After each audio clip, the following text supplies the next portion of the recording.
지나가는 차량에 일부러 부딪힌 뒤 부모님의 유골함이 깨졌다면서 사기 행각을 벌여온 남성이 경찰에 붙잡혔습니다.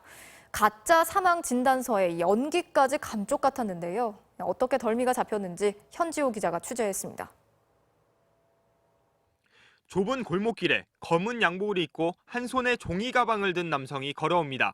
마주오던 차량과 살짝 부딪히는가 싶더니 손에 쥐고 있던 종이 가방은 바닥에 떨어지고 하얀 사기 그릇 조각들이 와르르 쏟아집니다. 이 남성은 깨진 조각들을 황급히 가방 안에 주워 담고는 운전자가 놀라 다가오자 보란 듯이 서류 봉투를 내려놓습니다. 봉투엔 사망진단서와 화장장 이렇게 써 있습니다. 부모님 장례를 치르러 가는 길인데 유골함이 깨졌다며 울먹이며 현금을 요구했다고 합니다.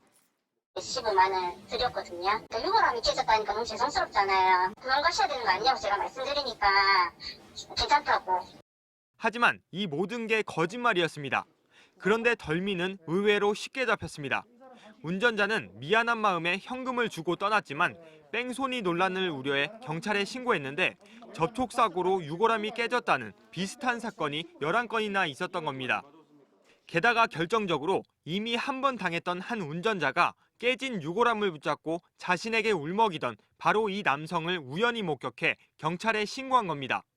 경찰이 수사해보니 60대였던 이 남성은 다치지 않으려고 팔에는 미리 제작한 보호대까지 착용하고 있었습니다.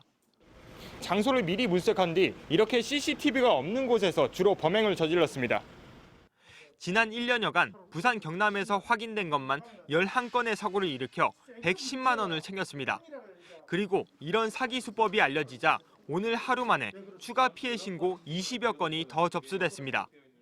피해자들은 부모의 유골함을 깨었다는 어떤 그런 미안함 때문에 경찰에 신고를 하지 않은 것 같고, 그다음에 피해 금액이 소액이라서 경찰에 신고를 하지 않은 것 같습니다. 경찰은 상습 사기 혐의로 이 60대 남성을 구속하고 추가 피해자들의 신고를 당부했습니다. MBC 뉴스 현지호입니다.